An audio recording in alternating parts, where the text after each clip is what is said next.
नमस्कार दोस्तों, मैं शुभम उपाध्याय स्वागत करता हूं आपका आपके अपने YouTube चैनल शुभम उपाध्याय पर। दोस्तों, आज इस नई क्लास में आज हम स्टार्ट करने जा रहे हैं लासा और मासा। लासा और मासा जैसे कि बहुत इम्पोर्टेंट टॉपिक है। ये लगभग हर एग्ज़ाम में आता है जहाँ पर मैथ का एग्ज़ाम होता है। मैथ के एग्ज़ाम का एक कॉमन सिलेबस कह सकते हैं आप इसको। तो लासा और मासा में एक्चुअली होता क्या है कि इसके सवाल जो होते हैं काफ़ी आसान होते हैं। ऐसा नहीं बहुत कठिन सवाल होते हैं। बस हमको समस्या ये आती है कि हम ये नहीं समझ पाते हैं कि कौन से सवाल में हमको लासा निकालना है और कौन से सवाल में हमको मासा निकालना है। ये कन्फ्यूजन जो है हमको बनी रहती है। तो इसके लिए क्या इसका उपाय क्या हो सकता है कि हमको ये समझ में आ जाए कि कौन से सवाल में हमसे लासा पूछा है, मतलब कौन से सवाल में लासा निकालना है उस सवाल को हल करने के लिए, और कौन से में मासा निकालना है। इसके लिए हमको लासा और मासा को बहुत अच्छी तरीके से जानना पड़ेगा। लासा आखिरकार होता क्या है और कैसे ये निकाला जाता है और मासा क्या होता है। जब दोनों चीज़ें हम जान जाएंगे कि लासा और मासा क्या होता है, तब हम कोई भी सवाल समझेंगे, कोई भी सवाल पढ़ेंगे, अगर उसमें मासा निकालने की ज़रूरत है तो हम तुरंत समझ जाएंगे इसमें मासा निकालना है। या ऐसा कोई सवाल है जिसमें हमको ये लगेगा कि लासा निकालना है तो हम तुमको तुरंत समझ जाएंगे कि इसमें लासा निकालना है, जब हम ये जान जाएंगे कि लासा और मासा एक्चुअली होता क्या है। ठीक है, तो आज उसमें इसी चीज़ को मैं क्लियर करूँगा कि लासा मासा एक्चुअली होता क्या है। इसके सारे बेसिक चीज़ मैं आपको बताऊँगा कैसे होता है। तो सबसे पहले जानिए कि एक होता है लघुत्तम समापवर्त। लघुत्तम समापवर्त, आप शब्दों को पकड़ कर चलिएगा तो बहुत अच्छे तरीके से आप समझ पाएंगे। यहाँ पर लिखा है लघुत्तम, उसके बाद समापवर्त्य, यहाँ पर वर्त्य लिखा है, यहाँ पर लिखा है महत्तम समापवर्तक। इसको हिंदी में कहते हैं लासा और इसी को कहते हैं मासा शॉर्ट में हिंदी में। इंग्लिश में इसको least common factor, least common multiple कहते हैं। इसको कहते हैं एलसीएम शॉर्ट में। ये है हाईएस्ट कॉमन फैक्टर और HCF। अच्छा देखिए, यहाँ पर आप ध्यान केवल यही रखिएगा ज़्यादातर हिंदी वाले कि यहाँ पर समापवर्त्य है और यहाँ पर समापवर्तक। इन्हीं दोनों चीज़ों को समझना है हमको। तो चलिए एक एक करके पहले समझते हैं। तो सबसे पहले हम समझते हैं लासा के बारे में, यानी कि लघुत्तम समापवर्त्य के बारे में। ठीक, तो देखिए जैसा कि दोस्तों आप देख रहे होंगे लघुत्तम समापवर्त्य ये जो है 3 शब्दों से मिलकर बना हुआ है। अगर मैं इसको तोड़ूं, संधि विच्छेद करूं इसका, तो सबसे पहले आपका एक शब्द मिलता है लघुत्तम। लघुत्तम मतलब आप समझते हैं छोटा। और ये समापवर्त्य जो है इसको तोड़ा जा सकता है सम प्लस अपवर्त्य। इन्हीं तीनों शब्दों को अगर हम समझ जाते हैं तो हमको समझ में आ जाएगा लासा क्या होता है, इसकी इंपॉर्टेंस क्या होती है। सबसे पहले सबसे लास्ट वाला शब्द उठाते हैं अपवर्त्य। अपवर्त्य क्या होता है? अपवर्त्य, इसको हिंदी में हम गुणज भी कह सकते हैं। इसको गुणज कहते हैं, गुणज, या इसको हम मल्टीपल इंग्लिश में कहते हैं, मल्टीपल। मल्टीपल तो आप समझ ही गए होंगे क्या होता है। ये कोई भी संख्या हो, कोई भी संख्या, उसके जितने भी गुणज होंगे उसको गुणा करते जाइए, वो सारे उसके अपवर्त होते हैं। जैसे एग्जाम्पल के लिए आप लीजिए, मान लीजिए कोई संख्या है 6 और इसका जो है हम गुणज लिखते जाएं।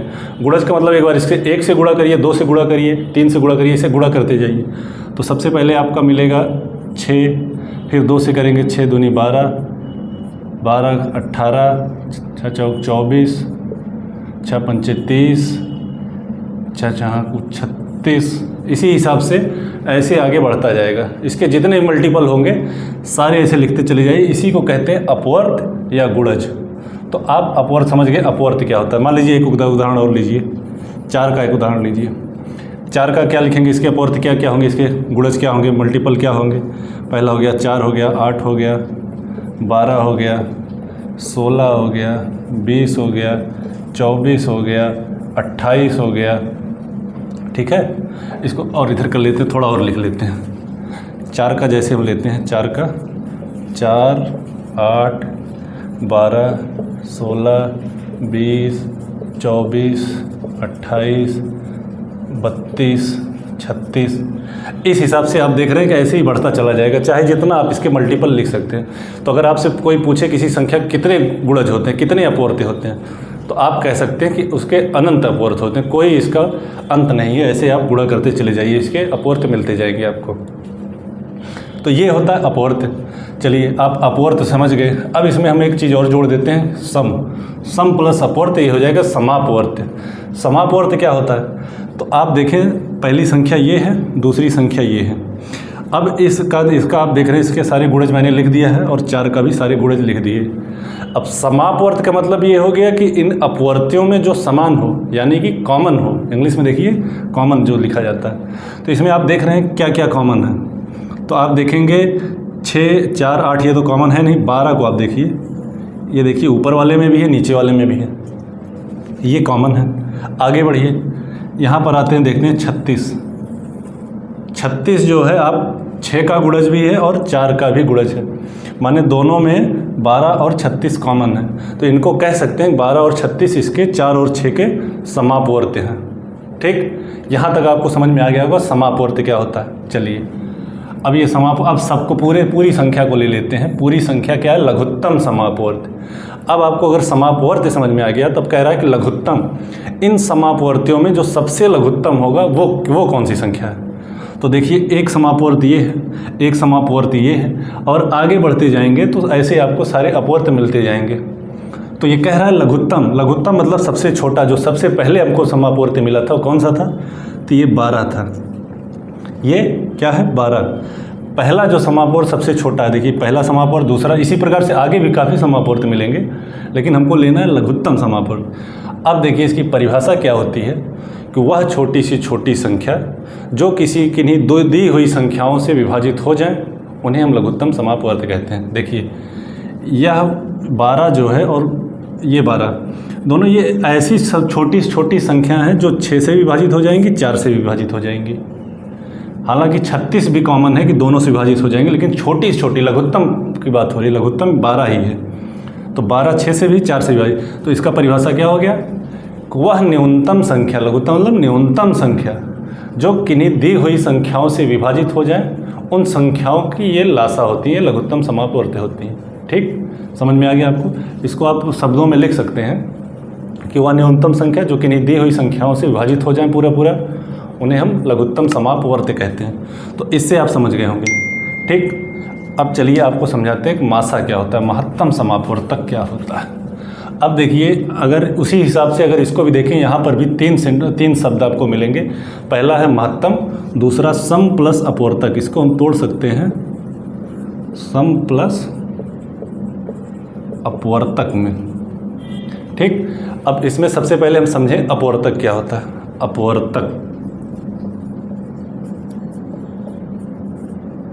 अपवर्तक या इसको हम कह सकते हैं गुणनखंड। गुणनखंड तो आप जानते ही होंगे। ठीक, अब अपवर्तक क्या होता है। अपवर्तक क्या होता है, अपवर्तक मतलब काटने वाला। ठीक है, कोई संख्या किसी दी हुई संख्या को अगर काट देती है तो वो संख्या उसका अपवर्तक है। जैसे आप एग्जाम्पल समझिए, मान लीजिए कोई संख्या है, यही ले लेते हैं कि 12 ले लीजिए और 18 ले लीजिए। 2 संख्याओं को उदाहरण साथ साथ लेके चलते हैं। देखिए, तो वे सारी संख्याएं जो इस 12 को काट देंगी, 12 को विभाजित कर देंगी, वो सारी इस 12 की अपवर्तक होंगी।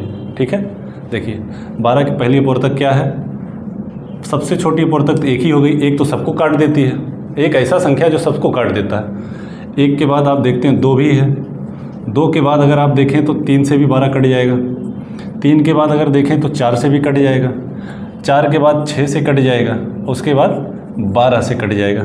ठीक, 12 से कट जाएगा। चलिए अब देखिए 18 का, आप देखिए 18 के क्या अपवर्तक हो सकते हैं। देखिए किससे किससे कटेगा, 1 से कटेगा, 2 से कटेगा, 3 से कटेगा, 4 से नहीं कटेगा, 5 से नहीं कटेगा, 6 से कटेगा, 6 के बाद 9 से कटेगा, उसके बाद 18 से कटेगा। तो ये जो जितनी ये सारी संख्याएं हैं इसके अपवर्तक हैं। अपवर्तक मतलब काटने वाला, इसके गुणनखंड है। ठीक है, अब आपको समझ में आ गया कि अपवर्तक क्या होता है। अपवर्तक जब आपको समझ में आ गया तो अब इसको हम उठा लेते हैं, पूरे से इसको शब्द को ले लेते हैं, सम प्लस अपवर्तक मतलब समापवर्तक। तो अब देखते हैं समापवर्तक क्या होता है। समापवर्तक ये क्या होता है। देखिए अपवर्तकों में जो कॉमन हो, किन्हीं 2 या 2 से अधिक संख्याओं के जो अपवर्तक होते हैं वे अगर कॉमन हैं तो जो कॉमन अपवर्तक होते हैं उन्हीं को हम समापवर्तक कह देंगे। समा मतलब समान अपवर्तक। तो समान अपवर्तक कौन कौन से हैं? देखिए यहाँ पे ये है समान अपवर्तक सबसे, एक इसमें भी एक इसमें भी है। ये समापवर्तक है, ये समापवर्तक है। अब देखिए 4 तो कॉमन है नहीं, 4 ऊपर है नीचे नहीं है, 6 है। इसको देखिए ये भी समापवर्तक है।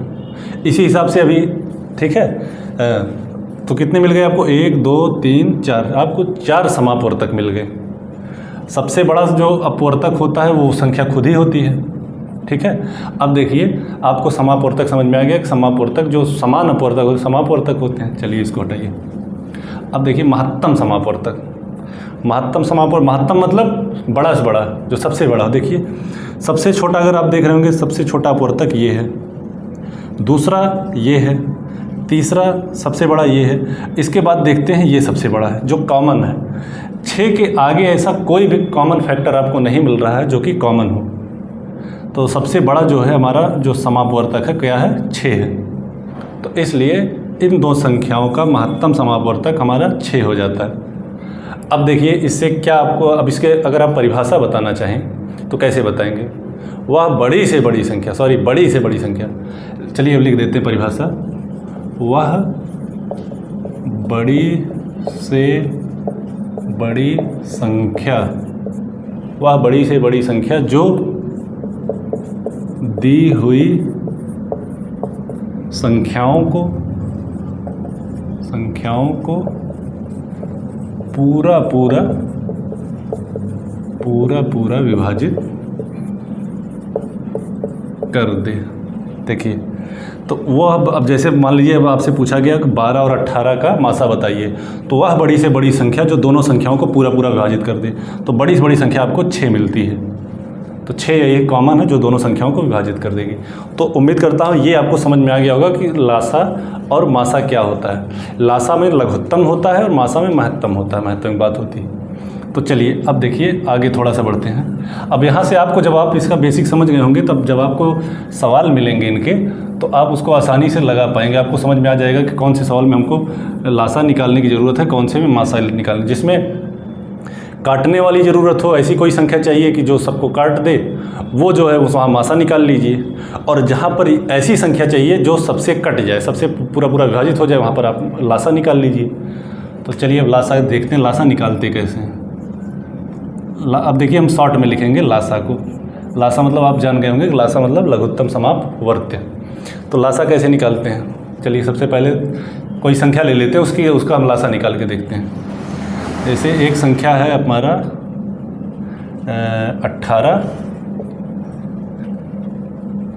18 और 24। 18 और 24 का लासा हम निकालते हैं, कैसे निकाला जाएगा?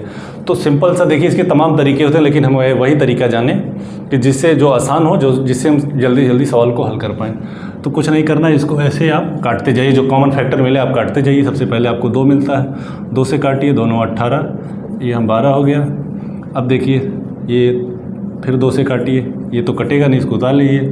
2 6 12, फिर 2 से काटिए, ये नहीं कटेगा। 2 3 6। अब देखिए 3 से काटिए, 3 3 9, 3 1, फिर 3 से अगर आप काटते हैं तो यहाँ पर 1 1 आ गया। जब 1 1 आ जाए, जितनी यहाँ पर संख्याएं मिले सबको गुणा कर लीजिए, यही आपका लासा हो जाता है। तो लासा इसका क्या हो गया 18 और 24 का? 2 × 2 × 2 × 3 × 3। तो 2 दूनी 4 दूनी 8, 8 3 24, 3 72। तो इसका हो गया लासा 72। इस प्रकार से आप लासा निकाल सकते हैं बड़े आसानी से। तो बड़ी और कई संख्याएं दी रहेंगी, मान लीजिए 4 5 संख्याएं दी रहेंगी, तो ऐसे ही आप काटते रहिए। जो यहाँ पर बचे सारे सब संख्याओं को, सब अंकों का गुणा कर लीजिए, जो आंसर आता है वही आपका लासा होता है। चलिए अब देखते हैं मासा। मासा कैसे निकालते हैं? मासा ये हो गया आपका लासा हो गया। अब देखिए मासा कैसे निकाला जाता है? पहले कोई संख्या ले लीजिए, जैसे किसी को निकालना है 24 32 48। 24 32 और 48 का मासा निकालना है आपको। तो कैसे निकालेंगे? भाग से कैसे निकालते हैं? तो भाग से देखिए कैसे निकालते हैं मासा। तो जैसे मान लीजिए 3 संख्या दी हो, तो सबसे पहले जो सबसे छोटी संख्या हो उसको यहाँ लिख लीजिए, उससे बड़ी वाली संख्या में भाग दे दीजिए। इससे बड़ी क्या, 32 में आपने भाग देना है। अब देखिए कितनी बार जाएगा, 24 एकम 24, हासिल कितना आया, यहाँ पर आया 8। अब देखिए क्या करना है, शेष 8 बच गया, अब पहाड़ा जाएगा नहीं। अब जब नहीं जाएगा तो जो ये हमारा भाजक है, भाजक को यहाँ पर हम भाज्य बना देंगे। ये 24 को यहाँ लेके चले आएंगे, इसको ऐसे बना दीजिए, इसको ऐसे बना दीजिए और इस 24 को यहाँ पर लिख दीजिए। ठीक, ये जो अपना भाजक था, भाजक को उठा के हम ला के यहाँ पर भाज्य बना देंगे। ठीक है, अब देखिए, अब इसको दीजिए भाग, तो 8 त्रिक 24, 3 बार गया 24, ये कट गया। ठीक, अब देखिए क्या हुआ कि इसी संख्या से कट गया, जिस संख्या से, जिस भाजक से पूरा कट जाए, शेष 0 हो जाए, इसको उठा लीजिए आप। अब इसको उठाने के बाद इसी संख्या से अगली वाली संख्या को भाग दीजिए। देखिए ये हो गया, ये हो गया, अब ये बचा है, तो 48 को किससे भाग देंगे, जिससे कट गया था, पूरी संख्या कट गई थी, इसको उठा के यहाँ रख दीजिए, यहाँ पर 8 रख दीजिए। अब 8 से इसको भाग दे दीजिए, तो 8 छंक 48, ये कट गया। तो जब कट जाए तो जो संख्या भाजक रहेगी यही आपका मासा हो जाएगी। ये हो गया आपका मासा। ठीक, फिर से समझिए क्या करना है आपको। जो सबसे छोटी संख्या रहे उससे जस्ट बड़ी वाली संख्या में पहले आप भाग दीजिए। जैसे 24 से हमने 32 भाग दिया, एक बार गया तो यहाँ पर शेष 8 आ गया। अब जब भाग नहीं जा रहा है तो यहाँ पर जो भाजक होगा, भाजक में भाग दे दीजिए इसी शेष से। अब जब भाग देंगे, जब अगर कट जाए तो जो भाजक रहेगा इसी भाजक से अगली वाली संख्या में भाग दीजिए। अब जब संख्या पूरी अगर कट जाती है तो जो भाजक रहेगा, ये जो भाजक है यही आपका मासा हो जाएगा। मान लीजिए ये संख्या नहीं कटती, यहाँ पर 3 4 5 कुछ भी, मान लीजिए 3 आ जाता, तो फिर इस 3 से इस भाजक को भाग देते। मान लीजिए ये भाजक अगर इससे कट जाता तो ये संख्या आपकी मासा हो जाती। इसी प्रकार से आपको करना है। ठीक है, आप प्रैक्टिस करेंगे थोड़ा सा, आप कोई क्वेश्चन बुक लेके इसे प्रैक्टिस करेंगे तो चीज़ें आपको समझ में आने लगेंगी। चलिए, ये आपका मासा हो गया। लासा और मासा के बारे में हमने जान लिया, लासा मासा होता क्या है और लासा मासा निकालने की विधि हमको समझ में आ गई। अब इसके कुछ प्रॉपर्टीज़ होते हैं जो क्वेश्चन जो हमारे एग्ज़ाम में बनते हैं कंपटीशन में, अब हम उस पर बात करते हैं। वो कहाँ से बनते हैं, छोटे एग्ज़ाम हो बड़े एग्ज़ाम हो, सबसे ज़्यादा क्वेश्चन जो लासा मासा के होते हैं इसी पे होते हैं। किन्हीं दो संख्याओं का गुणनफल उन दोनों संख्याओं के मासा और लासा के गुणनफल के बराबर होता है। इसको नोट कर लीजिए, किन्हीं दो संख्याओं का गुणनफल उनके लासा और मासा के गुणनफल के बराबर होता है। मान लीजिए कोई संख्या है, चलिए इसका सब वो लिख देते हैं, इसका सूत्र ही लिख देते हैं। मान लीजिए दो संख्या है, तो पहली संख्या गुणे दूसरी संख्या बराबर लासा गुणे मासा। मैं ये कहना चाह रहा हूँ, अगर दो संख्याएं हैं तो दोनों संख्याओं का गुणनफल जो होगा उन दोनों संख्याओं के लासा और मासा के गुणनफल के बराबर होगा। सवाल है आपका, पहली संख्या है 24, दूसरी संख्या 36 और इनका मासा है 12, तो इनका लासा पूछ रहा है। इस हिसाब से बहुत क्वेश्चन आपको देखने को मिलेंगे, तो इसको आप समझिए, डायरेक्ट इसी सूत्र पे आप इसको रख दीजिए, इसको इसी पे रख दीजिए। पहली संख्या 24, दूसरी 36, तो 24 गुणे 36 बराबर 12 मासा है गुणे लासा मान लीजिए x। ठीक है, अब आप यहाँ से आप क्या निकाल सकते हैं, लासा निकाल सकते हैं। तो लासा बराबर क्या हो गया, लासा बोले तो x बराबर क्या हो गया, x बराबर 24 गुणे 36 बटे 12, 24 गुणे 36 बटे 12। ठीक, 12 तिहाई 36 और 24 तिहाई 72, ये आपका लासा हो गया। तो इसी हिसाब से अगर आपसे क्वेश्चन पूछ लिया जाता है किसी किन्हीं दो संख्याओं का लासा फला है मासा फला है, पहली संख्या ये है, दूसरी संख्या बताइए, या पहली संख्या दूसरी संख्या फला फला है और इनके मासा ये है तो लासा बताइए। इसी हिसाब से काफ़ी क्वेश्चन आपसे पूछे जाते हैं। चलिए एक प्रॉपर्टीज़ और देखते हैं, दो प्रॉपर्टीज़ हो गई, तीसरी देखते हैं। तीसरी,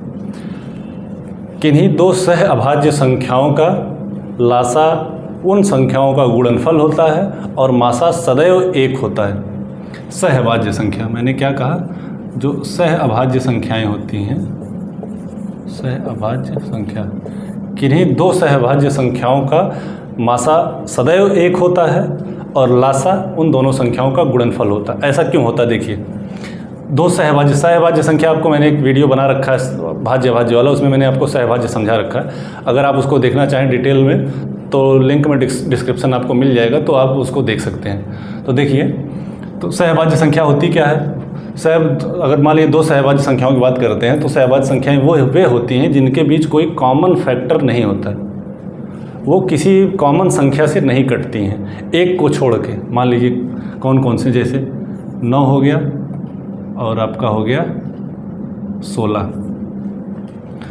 9 और 16 अगर आप देखें तो 9 भी भाज्य है, 16 भी भाज्य है, लेकिन ये परस्पर सहभाज्य हैं क्योंकि ये इन दोनों में कोई कॉमन फैक्टर नहीं है, कोई ऐसी संख्या नहीं जो दोनों को काट दे एक को छोड़ के। तो इसीलिए कहा जाता है कि इसका जो मासा होता है, मासा वैसे भी जो कॉमन फैक्टर होते हैं, जो कॉमन गुणज होते हैं, ऐसी संख्या जो दोनों को काट दे, तो ऐसी कोई संख्या है ही नहीं जो दोनों को काट दे एक को छोड़ के, तो एक ही है, तो इसलिए इसका मासा जो है हमेशा एक हो जाता है, मासा एक हो जाता है। अब लासा क्या होता है, लासा क्या होता है कि वह छोटी से छोटी संख्या होती है जो दी हुई संख्याओं से पूरा कट जाए। तो जब इन दोनों में कोई कॉमन है ही नहीं तो इनका जो लासा होगा तो दोनों का मल्टीप्लिकेशन कर देंगे, वही आपका लासा मिल जाएगा। तो इसका लासा क्या हो जाएगा, इसका लासा होगा 9 गुणे 16, 9 गुणे 16, यही इसका लासा हो जाएगा। ठीक है, इतनी चीज़ें आपको समझ में आ गई। चलिए, कहीं भी सहभाज्य संख्याएं अगर आपको मिले तो उनका मासा 1 और लासा दोनों संख्याओं का गुणा कर देना है। तो इस चलिए प्रॉपर्टीज नंबर 4, किन्हीं दो क्रमागत संख्याओं का मासा सदैव 1 होता है और उनका लासा जो होता है दोनों का गुणनफल होता है। देखिए ऐसा क्यों होता है, क्रमागत संख्याएं मैं कह रहा हूँ, दो क्रमागत संख्या, किन्हीं दो क्रमागत संख्या, मान लीजिए कोई कौन सी संख्या, मान लीजिए 15 है 16, एक क्रमागत संख्या है। देखिए क्रमागत संख्याएं जो होती हैं परस्पर सहभाज्य होती हैं। सहभाज्य क्यों होती हैं, जो क्रमागत संख्याएं होती हैं इनके बीच में कोई कॉमन फैक्टर नहीं होता, इसलिए सहभाज्य होती हैं। और सहभाज्य अगर होंगी तो मैंने आपको बताया कि इनका मासा 1 और लासा दोनों संख्याओं का गुणा होता है। तो दो क्रमागत संख्याओं का मासा सदैव 1 होता है और लासा उन दोनों संख्याओं का गुणनफल होता है। चलिए ये हो गया। अब एक नोट डालते हैं 5वां, इसको आप डाल लीजिए मोस्ट इम्पॉर्टेंट, ये इम्पॉर्टेंट नोट है।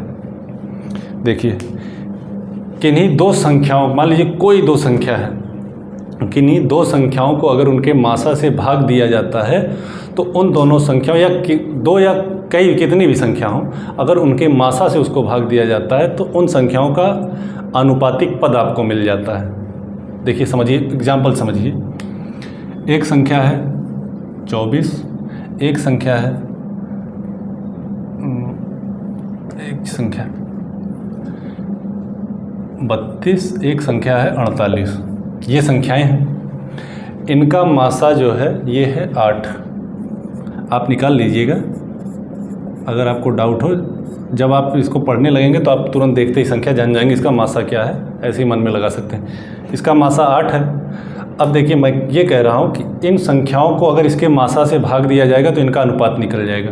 देखिए 8 त्रिक 24, 8 से भाग दीजिए, अनुपाते 8 चौक 32, 8 छक 48। तो देखिए 3:4:6, इनका अनुपात क्या हो जाएगा तीनों संख्याओं का। अगर सिंपली इनका अनुपात निकालना चाहें तो अनुपात का मतलब आप जानते हैं, इनको काटते रहिए जब तक कट जाए कॉमन फैक्टर से। तो 3:4:6 हमेशा किसी भी कितनी भी संख्याएं हों, उन संख्याओं को अगर उनके मासा से भाग दे दिया जाए तो उनका अनुपातिक पद मिल जाता है। ठीक, तो आप कह सकते हैं कि चलिए इसी से एक चीज़ और समझिए। अब मान लीजिए आपने 8 से भाग दिया इन संख्याओं में तो इनका अनुपातिक पद मिल गया। तो अगर आपको ये संख्या चाहिए 24, तो आप क्या करेंगे, जो ये अनुपातिक पद होगा 3, इसमें 8 से गुणा कर दिए, 8 त्रिक 24, 32 अगर आपको चाहिए, आपके पास केवल अनुपातिक पद है ये, कि मान लीजिए आपसे क्वेश्चन पूछा गया किन्हीं 3 संख्याओं का अनुपात है 3:4:6 और उन संख्याओं का मासा है 8, तो वे संख्याएं बताइए।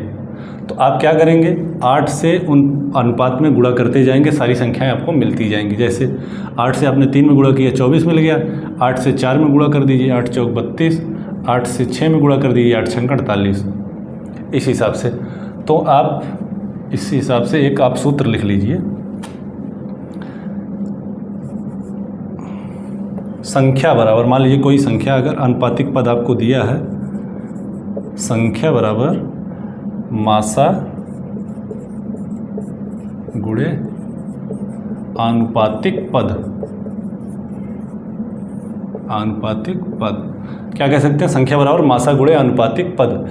तो मान लीजिए यही पहली संख्या है। अब चलिए मैं एक सवाल के माध्यम से समझाता हूँ आपको, इसको आप लिख लीजिए, ये सवाल, ये सूत्र आप नोट कर लीजिए, संख्या बराबर मासा गुणे आनुपातिक पद। अब चलिए सवाल है, सवाल ये है, किन्हीं दो संख्याओं का अनुपात, क्वेश्चन है, किन्हीं दो संख्याओं का अनुपात 3:5 है और उनका मासा, इन दोनों संख्याओं का मासा 4 है, तो वे संख्याएं बताइए। सवाल है कि दो संख्याओं का अनुपात 3:5 है और अगर उन संख्याओं का मासा 4 है तो संख्याएं बताइए। चलिए, तो मासा 4 है, मैंने क्या कहा, पहली संख्या क्या हो जाएगी, संख्या बराबर मासा गुणे मासा बराबर 4, मासा बराबर 4, मासा गुणे अनुपातिक पद। मान लीजिए पहले संख्या चाहिए तो पहला अनुपातिक पद यहाँ लिख दीजिए, तो 4×3=12, ये पहली संख्या हो गई। ठीक, दूसरी संख्या आप देखिए, तो दूसरी संख्या मासा गुणे अनुपातिक पद, दूसरा अनुपातिक पद 5 रख दिए, 4×5=20, दूसरी संख्या हो गई 20, 12 और 20, ये आपका आंसर हो गया। 12 और 20 का मासा 4 होगा। ठीक, इस हिसाब से आपके क्वेश्चन होते जाएंगे। चलिए, ये हो गया आपका। चलिए, अब दूसरी एक प्रॉपर्टी देखिए, ये सब आप नोट करते जाइएगा, इसको बार बार रिवाइज करिएगा, इन्हीं सबसे रिलेटेड क्वेश्चन आपके एग्जाम में मासा और लासा से ज़्यादातर आते हैं। चलिए, तो इसमें आपको क्या है कि किन्हीं संख्याओं का अनुपातिक पद का गुणनफल में अगर हम मासा का गुणा कर देते हैं तो जो संख्याओं का लासा हमको मिल जाता है। समझिए, किन्हीं भी संख्याओं के अनुपातिक पद में अगर हम मासा से उसके गुणा कर दें, कोई भी संख्या हो उसका जो अनुपातिक पद है उसमें अगर हम मासा से गुणा कर दें तो लासा हमको मिल जाता है संख्याओं का। देखिए, लासा बराबर, इससे एक चीज़ निकल के आता है, लासा बराबर आप कह सकते हैं मासा गुणे संख्याओं का आनुपातिक पद, संख्याओं के आनुपातिक पद का गुणनफल।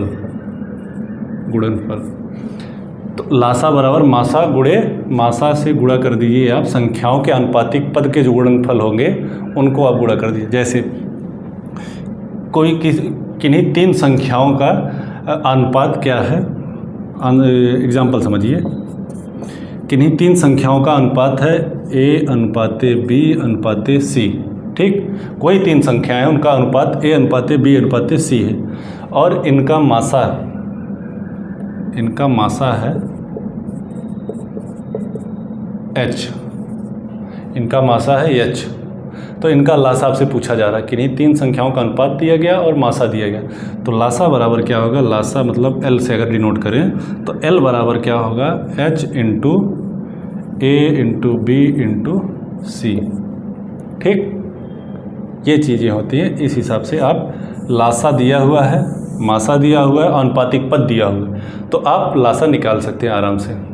चलिए, तो ये कुछ प्रॉपर्टीज़ हैं, आप इसको देखते रहिए और इसको बार बार रिवाइज करिए और समझ जाए, इसी से काफ़ी सारे क्वेश्चन आपके आएंगे। चलिए, एक क्वेश्चन आप समझते हैं।